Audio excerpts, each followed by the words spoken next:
The hot California sun beat down on the military transport plane as it touched down at San Diego Airport. Commander Marcus Johnson sat in his seat looking out the small window at the familiar landscape he had dreamed about for 18 long months.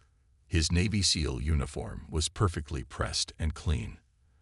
The ribbons and medals on his chest told stories that most people could never imagine or understand. Marcus was finally coming home after one of the most dangerous missions of his military career. He had led a team of elite Navy SEALs through hostile territory in 3 different countries. His men had looked up to him as their leader and trusted him with their lives. Every single one of them had made it home safely because of his careful planning and brave leadership. The Bronze Star medal on his uniform chest caught the bright sunlight as he stood up to leave the plane. This medal was given to him personally by a high-ranking general for his exceptional courage under enemy fire. Marcus had saved the lives of 12 hostages during a rescue mission that went wrong. When enemy soldiers surrounded his team, Marcus had stayed behind to fight them off while his men escaped with the rescued people. At 35 years old, Marcus had already served his country for 15 years. He had joined the Navy as a young man straight out of high school. His dream was always to become a Navy SEAL and protect America from dangerous enemies around the world. Through years of the hardest training imaginable, Marcus had earned his place among the most elite soldiers in the military. Marcus was one of the youngest black commanders in SEAL history. This was not easy to achieve because very few people could handle the extreme physical and mental challenges required. His fellow SEALs respected him not because of his skin color, but because of his incredible skills and leadership abilities. Foreign military allies knew Marcus as a man who always kept his word and could be trusted in any situation. As Marcus walked through the busy airport terminal, his mind was focused on only one thing. His family was waiting for him at home. His wife, Sarah, and his 8-year-old daughter, Emma, had been counting down the days until his return. For months, they had only been able to talk through video calls on the computer. Marcus had missed his daughter's birthday party and many other important family moments because of his deployment. Marcus picked up his military bags and walked toward the parking area where he had left his black pickup truck. The truck had been sitting in the airport parking lot for over a year, but it started perfectly when he turned the key. As he drove through the familiar streets of San Diego, Marcus felt a deep sense of peace and happiness. The palm trees and beautiful houses looked exactly the same as when he had left. The drive to his suburban neighborhood should have been the most relaxing part of his entire day. Marcus had been through combat situations that would terrify most people, but now he was safe in his own country, driving home to his loving family. He turned on the radio and listened to his favorite music while thinking about how good it would feel to hug his wife and daughter again. Sarah had planned a special welcome home dinner with all of Marcus' favorite foods. Emma had made him a drawing that showed him in his military uniform standing next to an American flag. The little girl had been telling all her friends at school that her daddy was a real-life hero who protected the country from bad guys. Marcus smiled as he thought about seeing their faces when he walked through the front door. He had bought presents for both of them during his travels. For Sarah, he had found a beautiful handmade necklace, and for Emma, he had a stuffed animal that looked like the military dogs that worked with his SEAL team. The suburban streets were quiet and peaceful as Marcus drove through his neighborhood. Children were playing in their front yards while their parents worked in their gardens. Everything looked perfect and normal.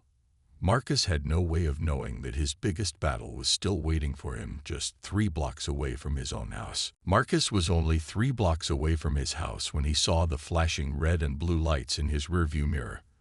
The police car had appeared out of nowhere and was now directly behind his black pickup truck. Marcus felt confused because he knew he had been driving carefully and following all traffic laws. He had been going exactly the speed limit and had stopped completely at every stop sign. Marcus immediately pulled his truck over to the side of the quiet residential street. His military training had taught him to always cooperate with law enforcement and show respect for authority. He turned off his engine and placed both hands on the steering wheel where they could be clearly seen. This was exactly what he had been taught to do during his years of service. Two police officers got out of their patrol car and began walking toward Marcus' truck. Even from a distance, Marcus could see that something was wrong with their body language. They were walking with an aggressive swagger that seemed unnecessary for a simple traffic stop. Their hands were resting on their weapons, and their faces looked angry before they had even spoken to him. The first officer was a heavy-set white man with cold, angry eyes. His name tag read Blake, and he looked like he was in his 40s. Officer Blake approached the driver's side window and tapped on the glass with his nightstick much harder than was necessary. The sound was loud and threatening, like he was trying to intimidate Marcus before the conversation even started. Marcus rolled down his window and looked up at Officer Blake with a calm and respectful expression. He had dealt with hostile people many times during his military service and knew that staying calm was the best way to handle difficult situations. Marcus spoke in a clear, polite voice that showed his military training and education. "Good evening, officers," Marcus said respectfully. "May I ask what this traffic stop is about? I believe I was following all traffic laws and driving safely through the neighborhood." Officer Blake's face immediately twisted with anger and disgust. The second officer, whose name tag read Rodriguez, began walking around Marcus' truck like he was a predator circling his prey. Rodriguez was younger than Blake and appeared to be Hispanic, but he was following his partner's lead in treating Marcus with suspicion and hostility. "License and registration, boy," Blake demanded with obvious contempt and hatred in his voice. The word boy was clearly meant as a racial insult, and Marcus felt his jaw muscles tighten with controlled anger. Blake was speaking to a decorated military commander like he was a child or a criminal. Marcus remained calm and professional despite the insulting language. His SEAL training had taught him to control his emotions even in the most stressful situations. He had faced enemy soldiers who were trying to kill him, but somehow this situation on an American street felt more dangerous and unpredictable than any foreign battlefield. "Don't question me," Blake shouted when Marcus had simply asked about the reason for the stop. "You people always think you're above the law." Blake's voice was getting louder and more aggressive with each word. The racist comment hit Marcus like a physical blow, but he forced himself to remain calm and keep his hands visible. Rodriguez continued walking around the truck, looking through the windows and examining the vehicle like he was searching for evidence of some crime. Marcus knew that his truck was completely clean and legal. He had never used drugs in his life and had never committed any crimes. His military record was spotless, and he had passed countless background checks and security clearances. Marcus felt his heart starting to beat faster, but not from fear for his own safety. He was thinking about his wife Sarah and daughter Emma, who were waiting for him at home just 3 blocks away. They were expecting him to walk through the door any minute for their special welcome home dinner. Instead, he was being treated like a criminal by 2 police officers who clearly had decided he was guilty of something before they had even spoken to him. The situation was escalating quickly, and Marcus' military instincts told him that these officers were looking for trouble rather than trying to serve and protect their community. Officer Blake stepped closer to Marcus' truck with his hand now resting on his weapon. His face was red with anger, and his eyes showed the kind of hatred that Marcus had only seen in enemy soldiers during combat. Blake was clearly enjoying the power he held over Marcus and was looking for any excuse to make the situation worse. "Your truck matches the description of a vehicle used in a robbery across town," Blake announced with a satisfied smirk on his face. This was obviously a lie, because Marcus had just arrived at the airport after being overseas for 18 months. His truck had been sitting in the airport parking lot the entire time, and there were records to prove it. Marcus knew this accusation was completely false, but he also understood that arguing with Blake would only make things more dangerous. His military training had taught him to gather information and plan his response carefully. He needed to stay calm and think strategically about how to handle this escalating situation. "Step out of the vehicle right now," Blake shouted while pointing his finger aggressively at Marcus. His voice was loud enough that neighbors in nearby houses were starting to look out their windows to see what was happening. Some of them recognized Marcus as the respected Navy SEAL who lived in their community.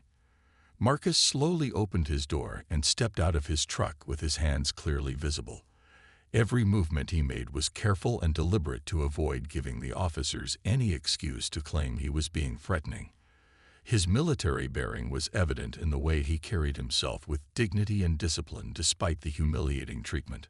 "Officers, I am Commander Marcus Johnson of the United States Navy." Marcus said in a clear, steady voice.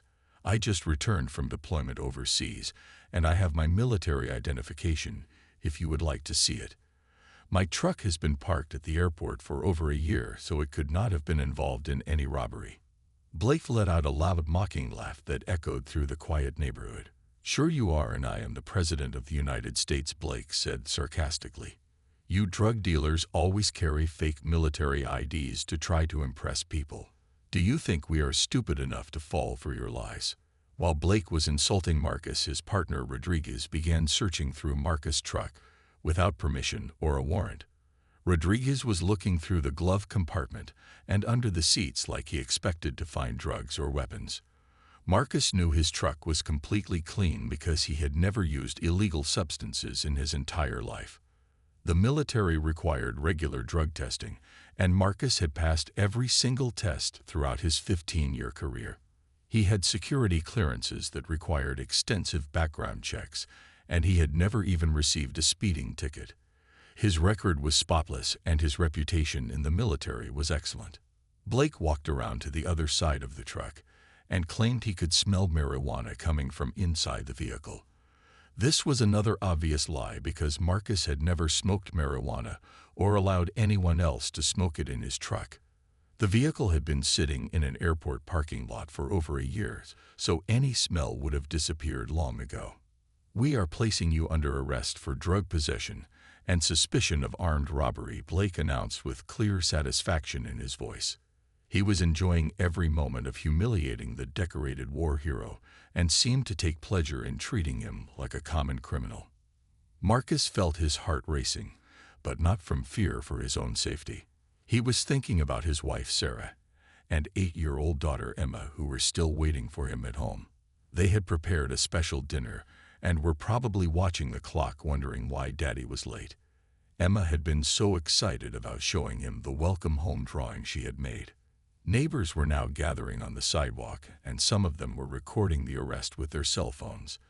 Mrs. Patterson, who lived next door to Marcus, pushed through the small crowd with a shocked expression on her elderly face. "That is Commander Johnson," Mrs. Patterson called out to the officers. "He is a war hero who lives here with his family.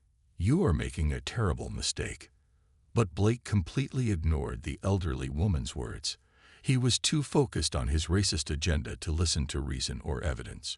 Rodriguez found the handcuffs and began walking toward Marcus with an evil smile on his face. The cold metal handcuffs clicked shut around Marcus' wrists as Officer Blake tightened them more than necessary. The cuffs bit into his skin, and Blake made sure to push Marcus roughly toward the police car so that all the neighbors could see their respected community member being treated like a dangerous criminal. Marcus kept his head high and maintained his military dignity even as Blake shoved him forward with unnecessary force. The decorated Navy SEAL had been through worse physical challenges during his training and combat missions, but this public humiliation cut deeper than any physical pain he had ever experienced. "Officers, you are making a serious mistake," Marcus said in a calm but firm voice. "I demand to make a phone call immediately, as is my legal right. I also request that you contact my commanding officer to verify my identity and military status." Blake responded by pushing Marcus even harder toward the patrol car. "The only mistake here is you thinking you can drive through our neighborhood dealing drugs," Blake said with a cruel smile. "We know exactly what kind of person you are regardless of whatever fake military costume you are wearing." Mrs. Patterson, the elderly neighbor who had defended Marcus earlier, pushed through the growing crowd of onlookers. She was a retired school teacher who had lived in the neighborhood for over 30 years and knew every family on the street, including Marcus and his wife and daughter. "That is Commander Johnson," Mrs. Patterson called out in a loud, clear voice. "He is a war hero who has served our country with honor. He lives right here on this street with his family. You officers are making a terrible mistake that you will regret." But Blake completely ignored the elderly woman's words. He was too focused on his racist power trip to listen to anyone who contradicted his false narrative. Rodriguez helped Blake force Marcus into the back seat of the police car, while more neighbors gathered to witness the shocking arrest. Several people in the crowd were recording everything with their cell phones. They knew Marcus personally and could not believe what they were seeing. He had always been polite and helpful to everyone in the neighborhood. He had helped elderly residents with yard work and had volunteered at the local school where his daughter attended classes. As the police car pulled away from the curb, Marcus looked out the window at the American flag flying over the local elementary school. The flag was the same one he had sworn to defend with his life when he joined the Navy 15 years ago. He had risked everything to protect that flag and what it represented in foreign countries around the world. The irony burned in Marcus' chest like acid. He had faced enemy bullets and bombs to defend American freedom and democracy. He had saved American lives and completed dangerous missions that most people could never imagine. But now he was being persecuted and humiliated under the same flag he had bled to protect. During the drive to the police station, Marcus began planning his next move. These racist officers had picked the wrong person to mess with, but Marcus knew he had to be smart about how he handled the situation. Getting angry or emotional would only make things worse and could put his military career at risk. Marcus had access to resources and connections that most civilians did not have. His years of faithful service and his spotless record had earned him the respect of high-ranking military officials. He had served directly under some of the most powerful people in the American military system. Blake and Rodriguez had no idea that they had just arrested one of the most connected and respected Navy SEALs in the entire military. They thought they were bullying some random black man who had no power to fight back against their racist abuse. They were about to learn how wrong they were. The police station came into view as Marcus continued to plan his strategy. He would need to stay calm and use his military training to turn this situation around. Justice would be served, but it had to be done the right way through proper channels and legal procedures. Marcus was not just fighting for himself anymore. He was fighting for every innocent person who had been victimized by racist police officers who abused their power and authority. Inside the Riverside police station, Marcus was processed like any other criminal suspect. His fingerprints were taken and his photograph was captured for the arrest record. Throughout the entire humiliating process, Marcus maintained his military bearing and dignity. He answered questions with short professional responses and refused to let the racist officers see him break down.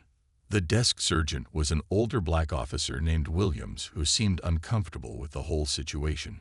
Sergeant Williams had been watching Blake and Rodriguez for months and suspected they were trouble. When he saw Marcus in his military uniform with all those ribbons and medals, Williams knew something was very wrong with this arrest. After 2 hours of waiting, Marcus was finally allowed to make his one phone call. Most people in his situation would have called a lawyer or a family member for help. But Marcus had access to something much more powerful than any civilian attorney. He had direct connections to some of the highest-ranking military officials in the entire United States government. Marcus dialed a phone number that very few people in America even knew existed. It was the direct line to Admiral Thompson, who was the second highest-ranking officer in naval operations. Admiral Thompson had served with Marcus on 3 different classified missions and considered him one of the finest officers in the entire Navy. Admiral Thompson's office came the crisp professional voice of a military secretary who answered the phone 24 hours a day, 7 days a week. "This is Commander Marcus Johnson, serial number 2,847,639, Marcus said in his clear military voice. "I need to speak with Admiral Thompson immediately. This is a code red situation requiring immediate intervention." The secretary recognized Marcus' name and serial number immediately. Marcus had clearance levels that gave him direct access to the Admiral, even during emergency situations. Within 2 minutes, Admiral Thompson himself was on the secure line speaking directly with Marcus. "Marcus, what is your current status?" Admiral Thompson asked with the commanding voice of a man who was used to getting immediate answers to his questions.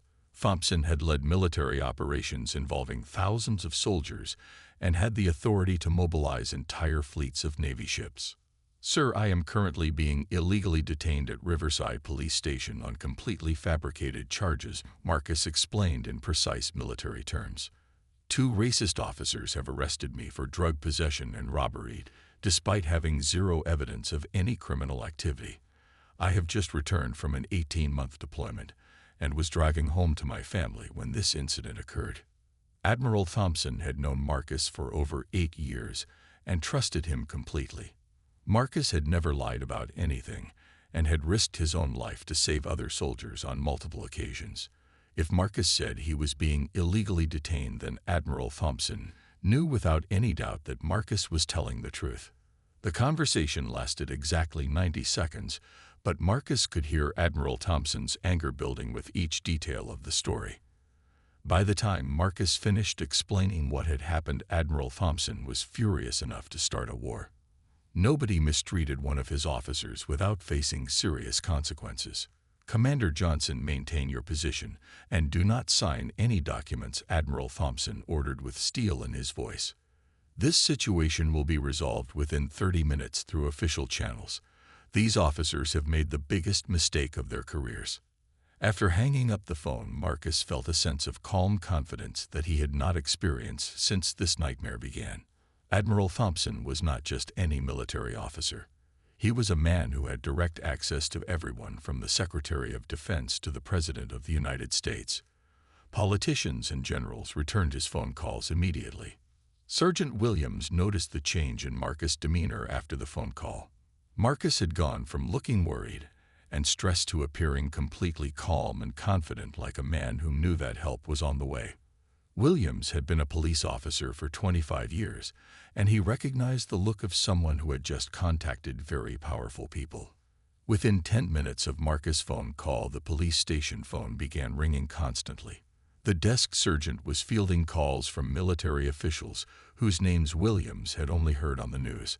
High-ranking government officials were demanding immediate information about Commander Marcus Johnson and his arrest status. Blake and Rodriguez were sitting in the break room laughing about their arrest and making racist jokes about Marcus.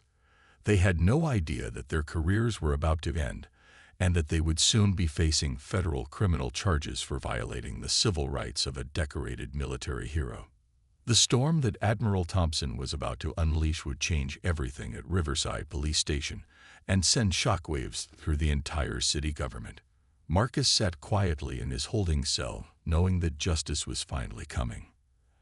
Admiral Thompson did not waste a single second after ending his phone call with Marcus. As one of the most powerful military officers in the United States, he had the authority and connections to move mountains when one of his people was in trouble. His first call went directly to Mayor Patricia Williams of Riverside, who was about to have the worst day of her political career. The phone in Mayor Williams' office rang at exactly 9:30 p.m., interrupting her quiet evening at home with her family. When her secretary told her that Admiral Thompson from the United States Navy was on the line demanding to speak with her immediately, the mayor felt her stomach drop with dread. "Mayor Williams, this is Admiral Thompson, United States Navy," the admiral said in a voice that could freeze steel. "One of my finest commanders is being illegally detained by your police officers on completely fabricated charges. This is a federal matter that requires your immediate personal attention." Mayor Williams had built her entire political career on supporting the military and maintaining good relationships with the local Navy base. She knew that Admiral Thompson was not someone who made casual phone calls or exaggerated problems. If the admiral was calling her personally, then something very serious was happening in her city. "Admiral, please tell me you are not talking about Marcus Johnson," Mayor Williams said as she felt her blood pressure rising. She knew Marcus personally from community events and military ceremonies. He was one of the most respected residents in the entire city and had never been in any kind of trouble. The same Marcus Johnson who has served 3 combat tours in hostile territory, Admiral Thompson replied with ice in his voice. The same Marcus Johnson who was personally decorated by the Secretary of Defense last month for saving American lives. The same Marcus Johnson who has a spotless 15-year military record and top-secret security clearances. Mayor Williams was already reaching for her coat and car keys while Admiral Thompson continued speaking. She knew that this phone call could end her political career if she did not handle the situation perfectly. Military support was crucial for her re-election, and Admiral Thompson had the power to destroy her reputation with a single public statement.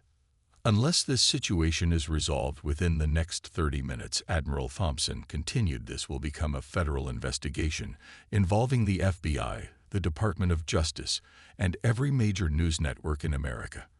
I will personally ensure that this story becomes national headlines and that everyone involved faces the full consequences of their actions. The threat was clear, and Mayor Williams understood exactly what Admiral Thompson was telling her. If she did not fix this problem immediately, it would explode into a national scandal that would destroy careers and bring unwanted federal attention to her city.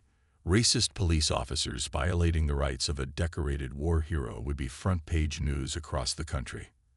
Admiral Thompson had already started making his second round of phone calls before Mayor Williams even hung up. He contacted the FBI field office in San Diego and spoke directly with the special agent in charge about potential civil rights violations. He also called a reporter friend at CNN who specialized in military stories and police misconduct cases. Within 15 minutes of Admiral Thompson's first phone call, the story was already spreading through military and government channels. High-ranking officials who had served with Marcus were making their own phone calls to demand justice. The Secretary of the Navy was personally briefed on the situation and authorized Admiral Thompson to use any resources necessary. The political pressure was building like a tsunami wave that would soon crash down on everyone involved in Marcus' illegal arrest. Mayor Williams was driving toward the police station at high speed while calling Police Chief Martinez to demand an immediate meeting. Chief Martinez was pulled away from his daughter's birthday party and ordered to meet the mayor at the station immediately. Admiral Thompson made one final phone call to the base public affairs officer and authorized the immediate release of Marcus' military record and commendations to the media. By morning, every news station in America would know that a decorated Navy SEAL hero had been illegally arrested by racist police officers in California. The machinery of justice was now in motion, and nothing could stop it. Blake and Rodriguez were about to discover that they had arrested the wrong person at the wrong time. Their racist actions had triggered a response from the highest levels of military and government leadership. Marcus sat calmly in his holding cell, knowing that Admiral Thompson would keep his promise. Help was coming, and it would arrive with the full power and authority of the United States military behind it. The phone calls were just the beginning of what would become a complete transformation of the Riverside Police Department. In 30 minutes, Mayor Williams would be standing in front of Marcus' cell, personally apologizing for the inexcusable treatment he had received. Blake and Rodriguez would be facing the end of their careers and the beginning of federal criminal prosecution. Justice was finally coming for Commander Marcus Johnson. Mayor Williams burst through the front doors of Riverside Police Station like a hurricane, with Chief Martinez right behind her. Both of them looked like they had been through a crisis that could end their careers. The mayor had driven through red lights to get to the station, while Chief Martinez had abandoned his daughter's birthday party without even saying goodbye to his family. The night desk sergeant looked up in shock as the two most powerful people in the city government stormed into the police station demanding immediate answers. Mayor Williams' face was red with anger and embarrassment, while Chief Martinez looked like he wanted to disappear into the floor. "Where is Commander Marcus Johnson? And bring the officers Blake and Rodriguez immediately," Mayor Williams commanded with fury in her voice that echoed through the entire building. Every police officer in the station stopped what they were doing to stare at the unprecedented scene unfolding before them. Captain Hayes, a veteran officer who knew Marcus personally from community events, quickly led them toward the holding area. Captain Hayes had been uncomfortable with Marcus' arrest from the moment he heard about it. He knew Marcus was a respected member of the community and a decorated war hero who had never been in any kind of trouble. Mayor Williams personally apologized to Marcus while Chief Martinez used his own keys to remove the handcuffs from the commander's wrists. The sight of a decorated Navy SEAL in handcuffs made both officials feel sick to their stomachs. They knew this image would haunt their careers for years to come. Commander Johnson, on behalf of the entire city, I offer our deepest and most sincere apologies for this completely inexcusable treatment, Mayor Williams said with genuine shame in her voice. What happened to you tonight represents everything that is wrong with police work and goes against every value our city claims to represent. Marcus maintained his military bearing and dignity throughout the apology, but his eyes showed the strain and exhaustion of the past 4 hours. He had been through combat missions that lasted for days, but this experience on American soil had been more emotionally draining than any foreign battlefield. "Ma'am, I appreciate your response and personal involvement," Marcus replied with characteristic professionalism. "However, this incident represents a much deeper problem within your police department that needs to be addressed immediately. This cannot be allowed to happen to other innocent people who do not have my resources and connections." Officers Blake and Rodriguez were summoned to Chief Martinez's office immediately. Both officers were completely confused about why the mayor and police chief were personally involved in what they considered a routine drug arrest. Blake still had his arrogant smirk and racist attitude intact because he had no idea how much trouble he was in. When Blake and Rodriguez entered the office, they were shocked to see Marcus standing next to the mayor and police chief as a free man. Marcus was no longer in handcuffs and was clearly being treated with respect and deference by the city's most powerful officials. The realization began to dawn on both officers that they had made a terrible mistake. Blake tried to maintain his arrogant attitude and began explaining his version of events to justify the arrest. He claimed that Marcus had been acting suspicious and that his truck matched the description of a vehicle used in a robbery. Blake also insisted that he had smelled marijuana coming from the vehicle. Chief Martinez cut Blake off mid-sentence and informed both officers that their body cameras had recorded every moment of the encounter. Every racist comment, every illegal search, and every violation of Marcus' civil rights was captured in high-definition video that would soon be reviewed by federal investigators. The evidence was overwhelming and undeniable. Rodriguez immediately broke down and admitted that he knew the arrest was wrong from the beginning. He confessed that he had been too scared of Blake to speak up against the illegal detention. Rodriguez begged for forgiveness and claimed he was just following his senior partner's lead. Admiral Thompson participated in the meeting through a secure video conference call that displayed his imposing presence on the office's large screen. The Admiral wore his full-dress uniform with rows of ribbons and medals that represented decades of distinguished military service. His authority was immediately recognized by everyone in the room. The Admiral explained Marcus' exemplary military record and his contributions to national security.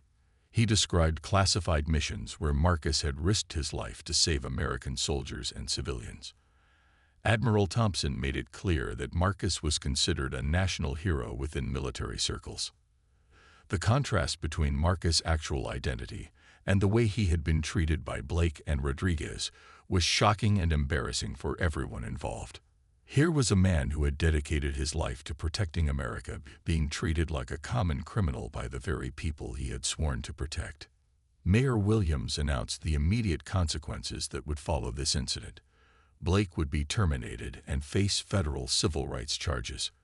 Rodriguez would be suspended pending a full investigation and mandatory retraining. The entire police department would undergo bias training and policy reforms. Marcus listened to the proceedings with satisfaction, knowing that justice was finally being served. More importantly, he knew that this incident would prevent other innocent people from suffering similar treatment in the future. The confrontation in Chief Martinez's office was swift and decisive as the full weight of military and government authority came crashing down on the two racist officers. Mayor Williams sat at the head of the conference table with Admiral Thompson, participating through a secure video connection that filled the large wall-mounted screen with his imposing presence. "Officers Blake and Rodriguez, you have illegally detained a decorated Navy SEAL commander on completely fabricated charges," Chief Martinez began with his voice shaking from barely controlled anger. "The evidence against you is overwhelming, and the consequences will be severe and permanent.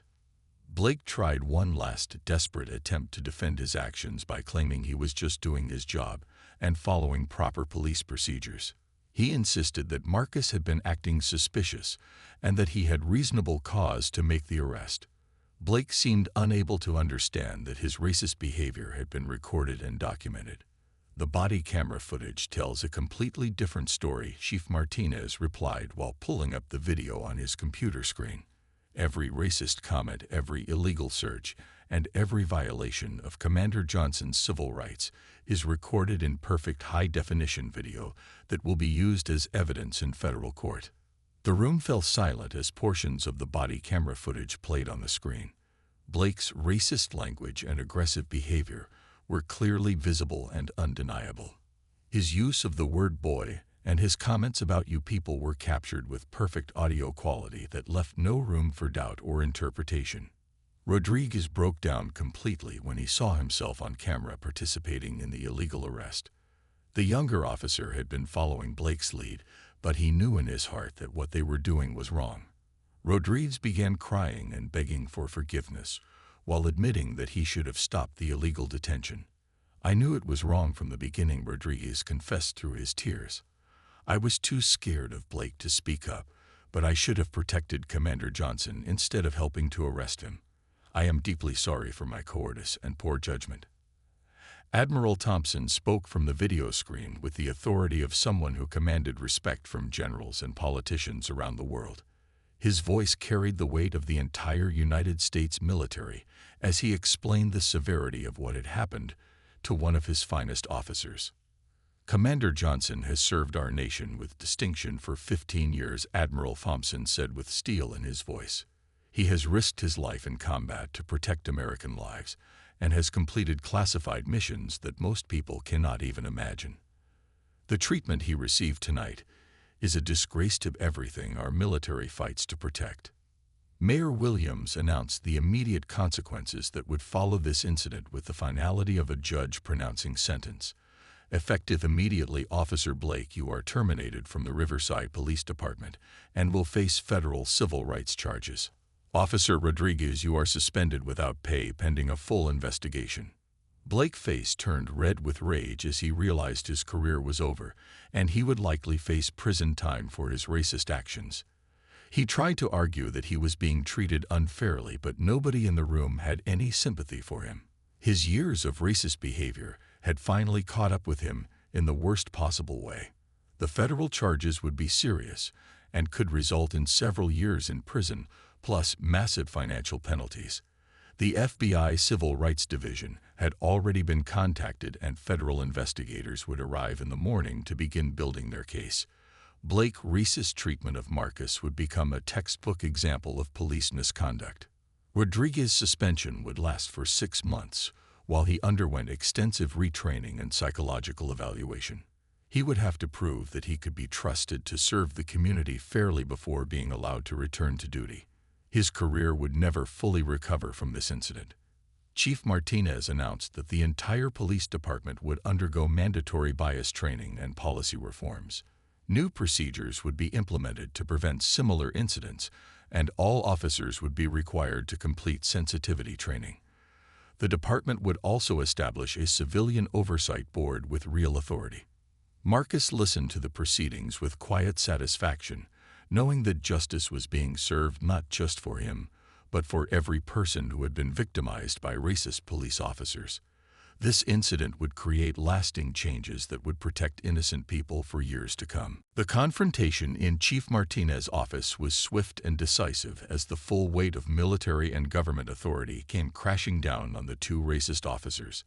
Mayor Williams sat at the head of the conference table with Admiral Thompson, participating through a secure video connection that filled the large wall-mounted screen with his imposing presence.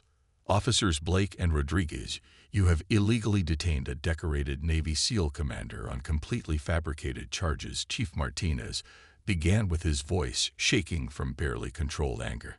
"The evidence against you is overwhelming, and the consequences will be severe and permanent." Blake tried one last desperate attempt to defend his actions by claiming he was just doing his job and following proper police procedures. He insisted that Marcus had been acting suspicious and that he had reasonable cause to make the arrest.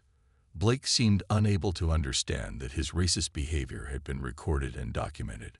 The body camera footage tells a completely different story, Chief Martinez replied while pulling up the video on his computer screen. Every racist comment, every illegal search, and every violation of Commander Johnson's civil rights is recorded in perfect high-definition video that will be used as evidence in federal court. The room fell silent as portions of the body camera footage played on the screen. Blake's racist language and aggressive behavior were clearly visible and undeniable. His use of the word boy and his comments about you people were captured with perfect audio quality that left no room for doubt or interpretation. Rodriguez broke down completely when he saw himself on camera participating in the illegal arrest. The younger officer had been following Blake's lead, but he knew in his heart that what they were doing was wrong. Rodriguez began crying and begging for forgiveness, while admitting that he should have stopped the illegal detention. "I knew it was wrong from the beginning," Rodriguez confessed through his tears. "I was too scared of Blake to speak up, but I should have protected Commander Johnson instead of helping to arrest him. I am deeply sorry for my cowardice and poor judgment." Admiral Thompson spoke from the video screen with the authority of someone who commanded respect from generals and politicians around the world. His voice carried the weight of the entire United States military as he explained the severity of what had happened to one of his finest officers. "Commander Johnson has served our nation with distinction for 15 years, Admiral Thompson said with steel in his voice. He has risked his life in combat to protect American lives and has completed classified missions that most people cannot even imagine. The treatment he received tonight is a disgrace to everything our military fights to protect." Mayor Williams announced the immediate consequences that would follow this incident with the finality of a judge pronouncing sentence. "Effective immediately, Officer Blake, you are terminated from the Riverside Police Department and will face federal civil rights charges. Officer Rodriguez, you are suspended without pay pending a full investigation." Blake's face turned red with rage as he realized his career was over, and he would likely face prison time for his racist actions. He tried to argue that he was being treated unfairly, but nobody in the room had any sympathy for him. His years of racist behavior had finally caught up with him in the worst possible way. The federal charges would be serious and could result in several years in prison, plus massive financial penalties. The FBI Civil Rights Division had already been contacted, and federal investigators would arrive in the morning to begin building their case. Blake's racist treatment of Marcus would become a textbook example of police misconduct. Rodriguez's suspension would last for 6 months, while he underwent extensive retraining and psychological evaluation. He would have to prove that he could be trusted to serve the community fairly before being allowed to return to duty. His career would never fully recover from this incident. Chief Martinez announced that the entire police department would undergo mandatory bias training and policy reforms. New procedures would be implemented to prevent similar incidents, and all officers would be required to complete sensitivity training. The department would also establish a civilian oversight board with real authority. Marcus listened to the proceedings with quiet satisfaction, knowing that justice was being served not just for him, but for every person who had been victimized by racist police officers. This incident would create lasting changes that would protect innocent people for years to come. Admiral Thompson made it clear that the military would be watching closely to ensure that all promised reforms were actually implemented. The Navy had significant influence in the San Diego area and would use that influence to hold city officials accountable for their commitments. The meeting ended with Blake being escorted from the building by security, while Rodriguez left in shame and disgrace. Marcus was free to go home to his family, who had been waiting for him for over 5 hours. Justice had finally been served, but the impact of this incident would be felt for years to come. The story of Commander Marcus Johnson's illegal arrest made national headlines within 24 hours of his release from police custody. News crews from every major television network lined up outside his home in the quiet suburban neighborhood, where the whole incident had started.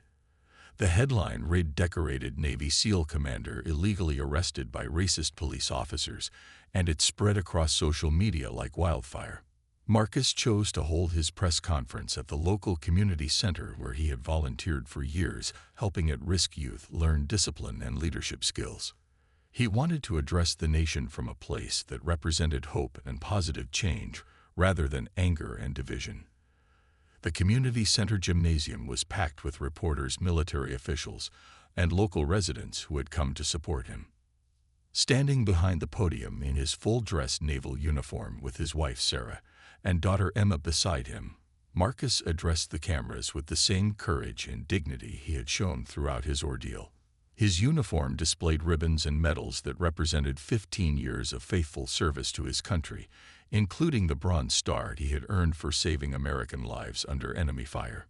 This incident shows that no American citizen is completely safe from racial profiling, regardless of their service to this country, Marcus said in a clear, strong voice that carried throughout the packed gymnasium. But it also proves that when good people in positions of power choose to take action, justice can still prevail in America. Admiral Thompson had flown in personally from Washington, D.C. to stand with Marcus during the press conference. The sight of one of the military's highest-ranking officers supporting Marcus sent a powerful message about the seriousness of what had happened. Admiral Thompson's presence also showed that the entire military establishment was behind Marcus. Mayor Williams also participated in the press conference to publicly apologize again and announce the comprehensive reforms that would be implemented in the police department. She knew that her political career depended on handling this situation correctly and showing real leadership during a crisis that had embarrassed the entire city. Officer Rodriguez, who had requested to participate in the press conference, stood at the back of the room as an example of someone who was trying to learn from his mistakes. He had volunteered to help develop the new police training program that Marcus would design. Rodriguez knew his career was damaged, but he wanted to be part of the solution rather than continuing to be part of the problem.